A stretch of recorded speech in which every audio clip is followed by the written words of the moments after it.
Donc Mobility Work, on est une GMAO. Donc, tout le monde sait ce qu'est une GMAO, gestion de maintenance. C'est une gestion de maintenance qui peut être industrielle, mais pas que. Partout, vous allez trouver des équipements, vous allez pouvoir utiliser notre produit. C'est un modèle en version SaaS, donc on l'utilise via une application web et des applications smartphone, donc sous Android ou iOS. La naissance de Mobility Work. Pourquoi on a créé Mobility Work? On l'a créé il y a maintenant 3 ans. À l'époque, on a mis en place un logiciel du commerce dans une usine, dans un groupe, et on s'est rendu compte que ce n'était pas du tout ce qu'on voulait. Pour l'utilisation, déjà, on a rencontré des gros problèmes d'utilisation de terrain, de remontée de données. Alors, effectivement, pour utiliser un tel produit, il nous faut de la donnée. Si vous n'avez pas de la donnée de terrain et de la bonne donnée, vous n'aurez pas de pilotage, vous n'aurez pas d'analytique derrière et de statistiques. On a créé ce produit de par le terrain pour laisser l'accessibilité à nos utilisateurs. C'est nos utilisateurs qui nous remontent les bonnes données et les propres données. Donc ce produit donc, on l'a mis en place il y a maintenant 2 ans et demi. On est aujourd'hui une start-up. On est à peu près une trentaine de personnes, avec plusieurs fonctionnalités. Là, je vais passer la main à Frédéric qui va vous expliquer les diverses fonctionnalités du produit. Alors, donc, Mobility, qu'est-ce qu'on a voulu faire avec Mobility Work? Déjà, premièrement, c'est de faire une interface intuitive pour l'utilisateur. C'est-à-dire, voilà, pour récupérer de la donnée terrain, je suis technicien de maintenance, je fais mon intervention. L'idée, c'est qu'en quelques clics, en quelques instants, je puisse remonter cette donnée pour ensuite la garder, l'historiser et la partager. Donc déjà, c'est un premier aspect. Il faut que la donnée soit rentrée de façon très conviviale et très facile. Donc avec une appli PC, mais également avec une appli mobile. Comme je vous disais tout à l'heure, partage de connaissances. L'idée, voilà, je suis technicien, j'interviens, c'est de partager avec mes collègues, de partager également avec les autres personnes, les autres techniciens du groupe industriel. Parce que dans un groupe industriel, dans les différentes usines, on peut avoir le même type d'équipement, donc avoir le même type de panne, faire appel au même type de prestataire, utiliser le même type de pièces détachées. Donc l'idée, voilà, c'est de pouvoir mettre à disposition cette information pour les autres utilisateurs. Et comme on peut voir sur le dernier point, voilà, c'est prendre de meilleures décisions. Avec l'outil analytique qui va permettre en quelques instants de pouvoir répondre à des questions de la maintenance, sur quelle machine j'ai passé plus de temps, quel est l'équipement sur lequel on a plus de problématiques mécaniques ou électriques par exemple. D'avoir cette information en quelques clics. Donc voilà, comme je vous disais, donc Mobility Work, c'est une plateforme de maintenance, d'abord une application donc, de gestion de maintenance et ensuite une plateforme sur laquelle en fait, on va pouvoir partager des informations d'utilisateur à utilisateur, mais également avec des fournisseurs et des prestataires de services. Je suis technicien de maintenance, j'ai besoin d'informations sur une huile que j'utilise. Il n'y a rien de mieux que d'avoir l'information qui provient directement du fabricant de l'huile. Donc là, l'idée, voilà, c'est de mettre en relation également des personnes, des utilisateurs de la maintenance, du monde de la maintenance, avec des fabricants machines, des prestataires de services ou des fournisseurs. Donc comme je vous disais tout à l'heure, voilà, une partie PC, une partie mobile pour être vraiment au plus proche des pannes, sur le terrain, couplé avec un outil analytique qui va nous permettre voilà, de prendre différentes décisions. Ça va reprendre un peu ce que j'ai dit tout à l'heure. Facilité d'utilisation, c'est voilà, il faut que l'appli soit simple. Aujourd'hui, dans le monde personnel, on utilise des applis tous les jours sur notre mobile. Et pour autant, je n'ai pas de formateurs qui viennent chez moi pour me former sur toutes les applis que j'ai sur mon mobile. L'idée de Mobility Work, c'est vraiment, voilà, en quelques instants, je vois comment est l'application, je suis capable de l'utiliser, de la prendre en main. De pouvoir partager, comme j'ai dit tout à l'heure, avec les différents acteurs de la maintenance, les différents acteurs de la plateforme. Aujourd'hui, Mobility Work, c'est, point de vue utilisateur, 30 € par mois par utilisateur. Comparé à d'autres systèmes de GMAO, on est vraiment sur des coûts beaucoup plus bas que le reste des logiciels de GMAO. Au niveau de l'équipe support, donc aujourd'hui, Mobility Work, comme disait Anthony, on est une trentaine de personnes présentes en France, en Asie, en Europe de l'Est. Donc une équipe support disponible 7 jours sur 7 avec un représentant en Chine. Une équipe support donc français, anglais, chinois, espagnol, allemand, indonésienne, polonaise, voilà. Et on peut voir également que en fait, Mobility fonctionne avec des API ouvertes. À quoi ça sert? L'idée en fait, c'est que voilà, vous puissiez gérer votre maintenance sur Mobility, mais que Mobility s'intègre dans votre monde industriel. C'est-à-dire que dans tout le monde industriel, on a des ERP, des logiciels de qualité, des logiciels de pointage. Et l'idée en fait avec les API ouvertes, c'est que cette brique maintenance puisse s'intégrer très facilement dans la brique de votre entreprise. Les bénéfices avec Mobility Work, donc comme disait Anthony, depuis 3 ans, Mobility existe. Donc on a déjà pu faire, on a quelques retours d'expérience sur l'utilisation de Mobility Work. Donc on a estimé en recherche d'informations pour un technicien, le fait d'avoir son application sur son mobile, d'avoir de la documentation sur soi, des historiques, on a estimé à 5 jours de gain par mois par technicien. Au niveau budget maintenance, on a estimé à 20% qui sont dus à la partie communication. Le fait d'éviter de changer des pièces qui ont déjà été changées par l'équipe du matin alors que je suis de l'après-midi. Des exemples comme ça, il y en a des dizaines et des dizaines dans le monde de l'industrie. Et l'idée en fait de Mobility Work avec la partie communication, c'est de vraiment d'écrire ce qui s'est réalisé et d'avoir l'information très rapidement. Et voilà, donc là, on va passer sur le slide suivant. Donc, comme je vous disais, 30 € par mois par utilisateur pour le côté, on va dire, utilisateur maintenance. Et côté fournisseur, c'est-à-dire sur la plateforme, avoir la possibilité pour le fournisseur de poser son catalogue et de rentrer en interaction avec les utilisateurs, on part sur un pricing de 500 € par mois. Donc l'équipe, les fondateurs, donc Morgane et Marc-Antoine. Donc Marc-Antoine, qui a un passé de maintenance, qui a travaillé en fonderie, qui a travaillé sur différents aspects de la maintenance, technique, organisationnelle.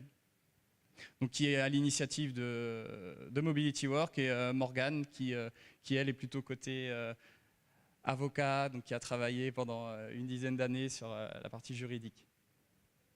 Donc l'équipe Mobility, donc aujourd'hui 20 collaborateurs, on est même 30, le 30e est arrivé cette semaine. Donc une équipe voilà, présente à Paris, dans les régions en France, on a dit tout à l'heure Pologne, Indonésie, Chine. Et aujourd'hui, voilà, on a, comme on peut le voir sur cet écran, 100 ans d'expérience cumulée, c'est-à-dire qu'aujourd'hui, on a réussi à accumuler plus de 4 millions d'heures de maintenance dans Mobility Work. Et c'est que le début. Et donc je vais passer la main à Hubert Marion, qui est un des utilisateurs de l'application côté maintenance, côté utilisateur. Merci beaucoup. Bonjour à tous. Effectivement, je me nomme Hubert Marion et je travaille pour une entreprise qui est tout autre que Mobility Work, puisque je travaille pour l'industrie du bouchon en plastique alimentaire. Et cette entreprise s'appelle Bericap. C'est une entreprise à siège allemand, une entreprise de 800 millions d'euros de chiffre d'affaires, leader dans le monde de la bouchonnerie et tout particulièrement qui se décline sur 19 pays avec 24 usines, dont le groupe Bericap France. Donc moi, je suis en charge des services maintenance à Bericap France sur 2 usines. Et nous produisons 10 milliards de bouchons rien que par an sur ces 2 usines. Cette présentation pour vous expliquer que Longvie est un site en Côte d'Or et Vittel dans les Vosges, présente au total 340 personnes. Dans ces 340 personnes, vous avez d'un côté le demandeur, le poseur de problèmes, qui va être le service qualité, qui va être le service production, qui va être des autres services support, qui vont avoir un problème à énoncer. Et vous allez avoir les services maintenance. Donc j'ai listé un certain nombre de membres d'équipe sur chaque site qui sont des gens qui vont être des solutionneurs, qui vont apporter des solutions à ces problèmes. Merci. Ça doit vous parler. Et ce sont des images d'équipements qui sont propres à Bericap, mais qui se retrouvent dans beaucoup d'industries. Vous avez ici un magasin de pièces de rechange. Anel, pour ne pas le citer, mais qui nous permet de gérer nos pièces de rechange. Donc physiquement, mais je dirais que sur le logiciel, on travaille avec Mobility Work. Ici, on a différents équipements pour travailler sur nos moules de plasturgie. Vous avez ici des pièces de rechange, de l'usinage, et puis enfin, tout ce qui est purement l'injection, notre cœur de métier, on a des presses injectées. Ça, ce sont des exemples de notre production qui ont besoin d'utiliser Mobility Work pour suivre nos équipements. On a un autre exemple, on a mis en place un stocker automatique donc, qui utilise des véhicules pour déplacer des palettes, qui se déplacent sur des rails, qui passent par des fonctions de mise en sâche ou de mise en palettisation, avec des convoyeurs, des replaceurs de palettes. Voilà d'autres exemples qui peuvent peut-être vous toucher, puisque ce sont aussi des exemples nouveaux pour nous, puisque ce magasin est en cours d'installation, et nous voulons de nouveau utiliser Mobility Work pour gérer ces équipements. Merci. Concrètement, donc, Bericap utilise Mobility Work. Voici un exemple très concret pour vraiment donner l'exemple de l'utilisation. Je suis utilisateur, je suis consommateur et je suis aussi dans un sens partenaire puisque moi, client, Bericap, je peux solliciter régulièrement avec des petits onglets comme celui-ci, écrire à mes collègues de Mobility Work en leur disant voilà ma problématique, résolvez ma problématique, et ça c'est un bonheur d'avoir une rapidité d'exécution. Concrètement, j'ai un problème, ça s'appelle une tâche, j'ai voilà, une petite bobine, là, c'est un électromécanicien qui a un problème. Il va commencer à intervenir, il va mettre des mots-clés, il va avoir des images. C'est vraiment attractif, ça doit vous capter. Voilà. Et puis, j'ai une activité ici, eh ben, c'est la solution. Voilà. Donc, je le renseigne et j'ai un fil d'actualité. Et pour moi, responsable maintenance, moi, responsable de prod, responsable de qualité, etc., suivre rapidement une actualité, c'est vraiment intuitif. On disait tout à l'heure, il n'y a pas besoin de formateur. C'est un peu ça le principe. C'est ne pas perdre mon temps à former des gens, à ce qu'ils soient formés, à devoir comprendre. Je veux du facile. Je veux qu'on me pousse l'information. Et c'est l'utilisation qu'on fait avec Mobility Work, dans mon cas, Bericap et les bouchons en plastique. Je vous dis, je ne veux pas perdre de temps. C'est un peu une des clés de la démarche 4.0 de la maintenance aujourd'hui. On ne veut pas perdre notre temps à construire des tableaux, à mettre des indicateurs en place. Ce qu'on veut, notre valeur ajoutée, c'est souvent de faire de l'analyse et de pouvoir prendre des décisions. J'ai écouté la conversation et la conférence précédente. On veut prendre des décisions. Eh bien, ici, ces indicateurs, vous voyez, ils ont été pris hier soir. Dans cette présentation, elle est très fraîche. Je voulais voir ce qui se passait sur les 6 derniers mois. Je vais sur les statistiques, qui est une partie de l'application, et je sors ce qui se passe sur les 6 derniers mois. Eh bien, je peux faire l'analyse avec vous, de voir que j'ai ici les temps d'intervention. Donc cette partie-là, c'est là où je passe le plus de temps pour résoudre un problème, de façon générale. Il est donné par cette personne, etc. Et j'étudie comme ça. Et j'ai pris un exemple, c'est les presses électriques. Les presses électriques, je vois elles ne sont pas dans le haut du panier, donc ça veut dire qu'elles ne prennent pas beaucoup de temps en termes de réparation. De façon générale, j'ai un temps assez court. Et puis, je peux les retrouver de l'autre côté pour voir plutôt leur fréquence. Ça, ce n'est pas moi qui mets ces indicateurs en place. Ce que je fais, c'est filtrer. Donc on me donne à peu près toutes les possibilités de voir mes indicateurs.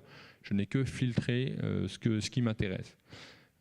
L'exemple au-dessus, c'est sur les 6 derniers mois, toutes mes tâches, leur fréquence et leur temps d'intervention. Donc j'ai toujours le problème de fréquence, gravité. Et donc je vois mon temps moyen de réparation qui est à 1h06. C'est très intéressant de voir ça. Je te remercie. Je vais finir sur cet aspect important aussi, c'est le côté agile. Aujourd'hui, déménager des équipements dans une usine, on sait que ça prend du temps, ça représente un coût, c'est certain. Et alors quand vous avez la lourdeur informatique après à devoir considérer, ok, cette machine a été dans un emplacement. Donc je vous donne un exemple très concret. J'ai cette machine ici qui était dans l'emplacement D110. Aujourd'hui, je veux mettre cette nouvelle machine à l'emplacement D110.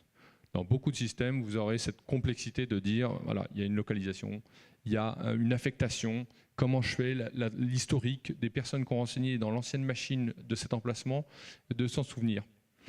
On a tous le problème. Et ben, vous voyez, ici, je vous donne l'exemple. Donc ça, c'est d'où je pars, où je veux arriver.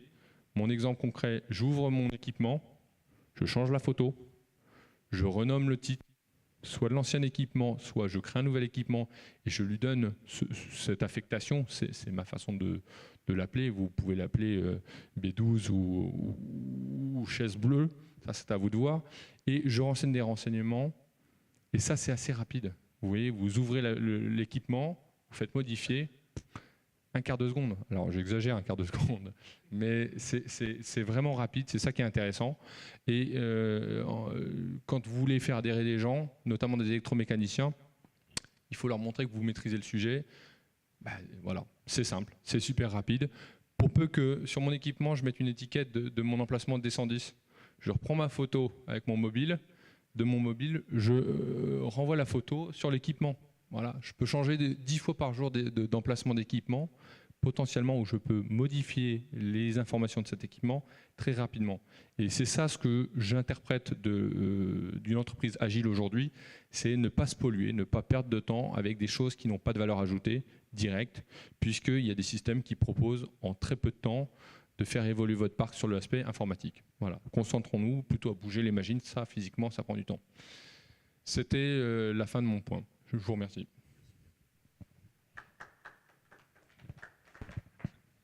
Bonjour. Alors nous sommes fournisseurs de consommables pour les usines. Fuchs est une société qui fabrique des lubrifiants pour la maintenance des machines ou le travail des métaux par exemple. Donc on est consommable autour de la machine. Vous savez que ce sont des produits qui valent quelques euros du litre et qui peuvent, s'ils sont mal employés, porter des dommages sur plusieurs dizaines, voire centaines de milliers d'euros selon la valeur de la machine. Donc nous sommes très vigilants aux conditions d'emploi de nos produits.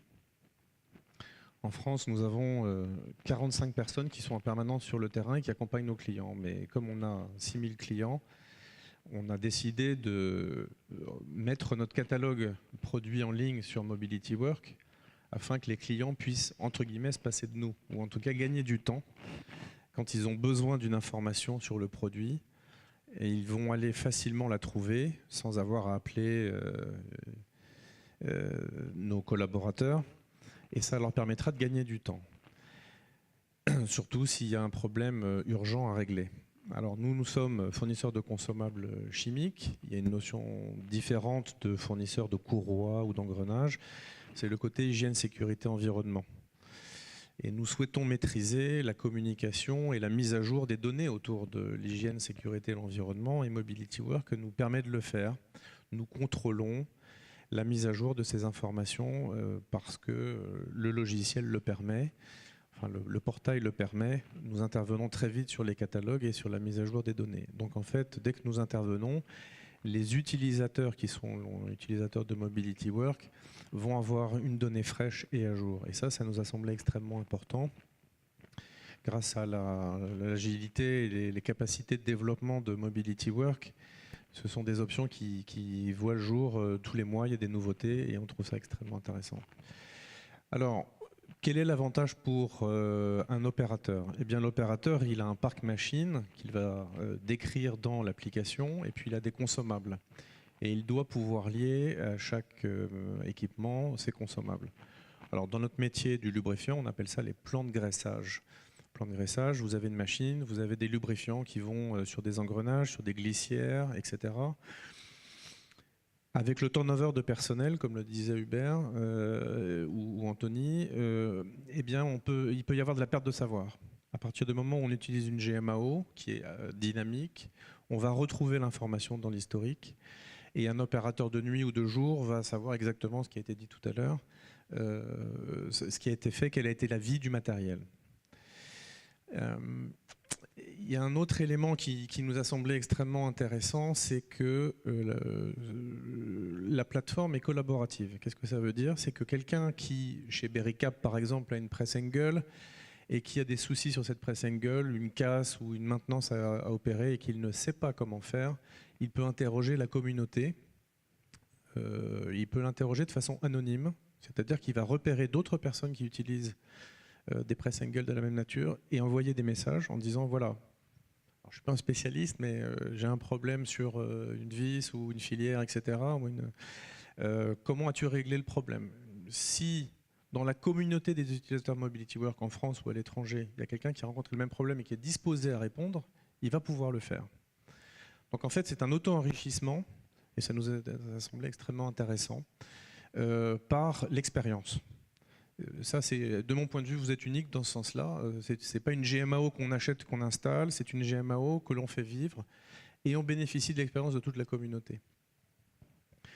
Alors, je vous ai dit que nous, on était proche du client et qu'on avait besoin de savoir ce que le client, l'opérateur allait faire de notre produit. Un, pour des raisons de performance, des raisons hygiène, sécurité, environnement. On n'aime pas quand nos clients ont des pépins, même si on prend toutes les précautions qu'on veut, ça arrive. Donc, accessoirement, sur les fiches de produits, il y a un lien vers notre service technique téléphonique qui permet d'avoir une information extrêmement rapide. On peut se mettre en contact avec un ingénieur d'application chez nous pour dire voilà, j'ai cette problématique à l'emploi de votre produit, que me conseillez-vous? Ou j'ai une problématique sur une presse ou sur un tour ou sur etc. Une rotative, j'ai besoin de dégraisser, j'ai besoin, etc. Et il va pouvoir déjà avancer dans sa recherche sans avoir à passer 40 000 coups de fil. Ça nous a beaucoup séduit. Voilà. Avez-vous des questions éventuellement à Hubert ou à moi sur l'emploi côté opérateur de cette GMAO collective, enfin collaborative? Oui, moi j'ai des questions parce qu'effectivement c'est tellement en surface que du coup j'ai un peu de mal. Juste une première question, vous parliez du réseau collaboratif, j'ai vu l'onglet passer vite fait là sur le réseau. Comment est-ce que vous arrivez à nomenclaturer les équipements pour que on parle bien des mêmes équipements? C'est-à-dire que vous avez voilà, un équipement d'un type donné, d'une marque donnée. Alors, si tout le monde a identifié de la même manière avec la marque, le modèle, etc., ça facilite, mais ce n'est pas le cas de tout le monde. Alors, je ne suis pas utilisateur au quotidien, mais ce que j'ai compris, c'est que vous renseignez le nom et la référence de votre matériel comme bon vous semble, ça c'est un fait. Vous pouvez mettre un numéro d'immobilisation, vous pouvez mettre une référence commerciale de la machine. Mais vous pouvez aussi, par un moteur de recherche, aller chercher des équipements qui ont déjà été créés par d'autres. Donc s'il s'agit d'une CNC DMG Mori numéro tant, vous pouvez la retrouver dans la collectivité et la dupliquer dans votre parc de machines. Vous allez également gagner du temps. En fait, chaque entreprise, chaque opérateur, chaque atelier contribue à enrichir cette base de données.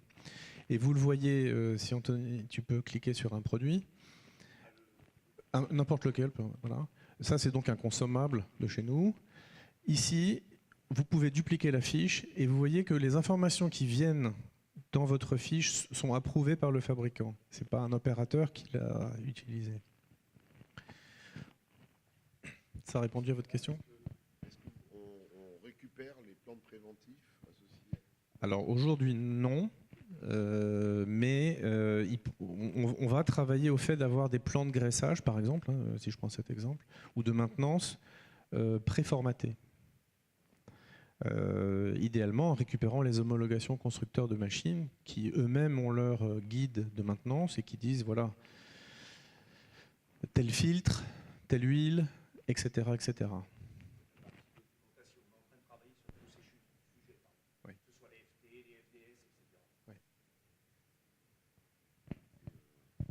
Je garde le micro 2 secondes. Donc je vois que il y a les huiles qui sont nomenclaturées. Je vois pas dans les menus à gauche, mais c'est peut-être parce que c'est qu'un extrait de système de gestion de pièces de rechange. parce que là, la catégorisation des pièces de rechange, c'est encore plus compliqué à faire. Enfin, voilà, la FIM, on connaît un peu le problème. Et donc, du coup, voilà, je me posais cette question-là. Donc, si vous vous mettez en tant que fournisseur dedans, il n'y a pas de souci. Par contre, sur une machine, il y a des centaines de pièces, donc compliqué.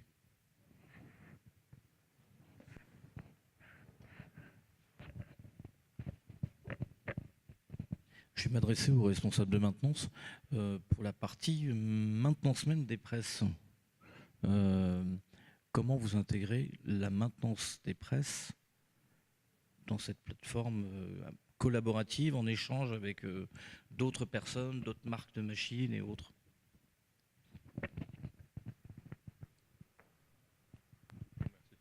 Je vais essayer de répondre aux deux questions. Et vous me direz si c'est bien ça. Donc je vais reprendre votre question. Donc on est d'accord, on est bien sûr comment on intègre nos plans de maintenance finalement, préventive. Ce serait bien de pouvoir montrer un exemple. Et puis après on arrivera donc sur l'aspect pièce de rechange. Ce qui est intéressant, c'est que si vous voulez, je vous ai montré un exemple tout à l'heure où on a une tâche, donc c'est une demande d'intervention, et une activité, c'est une intervention comme telle.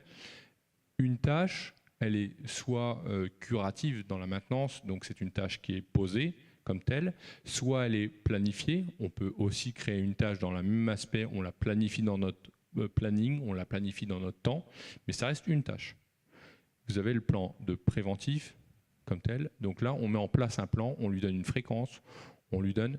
Et en fait, finalement, c'est une même tâche, sauf que vous avez l'opportunité de lui donner une fréquence, un temps, etc. Et une attribution, bien sûr, qui doit s'en occuper. Donc, j'espère que ça répond un peu à votre question, mais il faudrait qu'on montre un cas typique de plan de maintenance. Alors, ce ne sera pas les presses, effectivement, on n'est pas sur notre système, mais sur le système que je peux découvrir en même temps que vous. Le fait est que, vous voyez, j'ai une analyse d'huile. Bon, j'ai un date de début, date de fin. C'est une façon de le créer. Ce qui est assez facile, c'est de voir que très vite, je mets un nombre d'occurrences. Et donc, je vois si c'est en cours. Je l'arrête, je le redémarre, je le duplique. C'est cette facilité. Voilà. Est-ce que ça répond à votre... Et je vais répondre à votre question, monsieur, sur les pièces de rechange. Moi, ce qui m'a plu chez Mobility Work, c'est la non-arborescence. C'est-à-dire que vous vous dites toujours qui est le père, qui est le fils, la mère, la fille.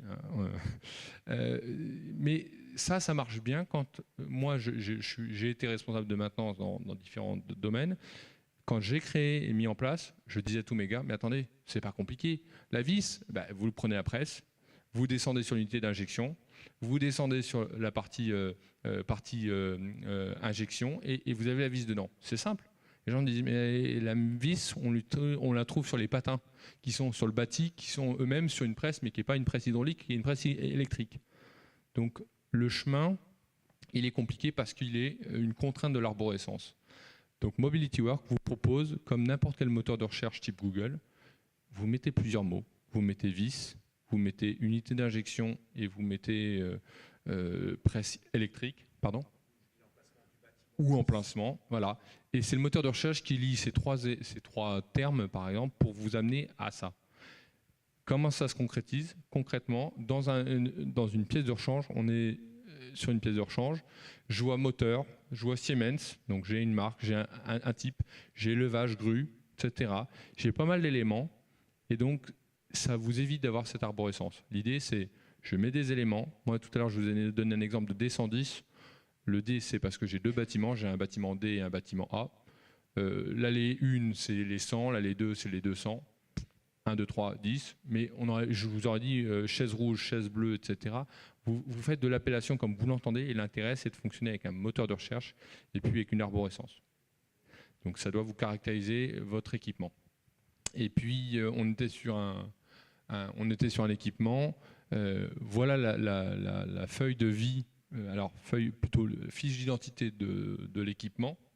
L'équipement, c'est aussi bien une presse d'accord, mais ce n'est pas une pièce de rechange. Ça peut être un bureau, ça peut être un stylo, ça peut être ce que vous voulez, potentiellement même une personne pour être un équipement.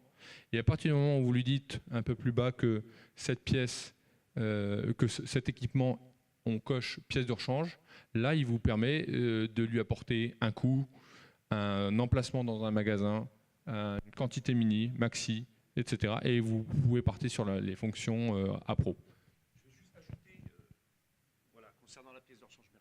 Je vais juste ajouter concernant la pièce de rechange, ces données d'emplacement de stock mini émanent d'un ERP. C'est une image d'un ERP toutes les 6 heures, 12 heures, 24 heures. Ça laisse l'accessibilité à vos techniciens de terrain de savoir, sans rentrer dans l'ERP, si j'ai ma pièce en stock.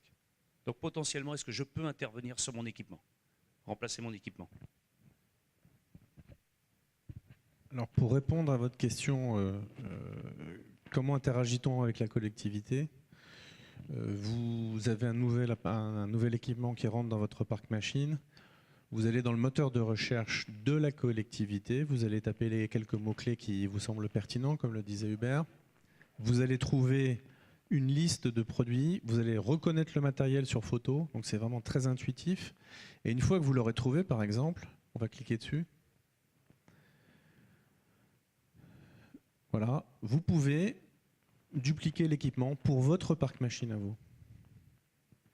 Et là, vous n'avez pas de photos à prendre, vous n'avez pas de données à renseigner. Vous allez éventuellement modifier quelques commentaires parce que ça correspond à l'utilisateur. Et vous allez le personnaliser. C'est une vraie simplicité. Pour l'ensemble de votre communauté, vous avez combien d'éléments, d'équipements qui sont rentrés dedans jusqu'à maintenant? 650 000, oui.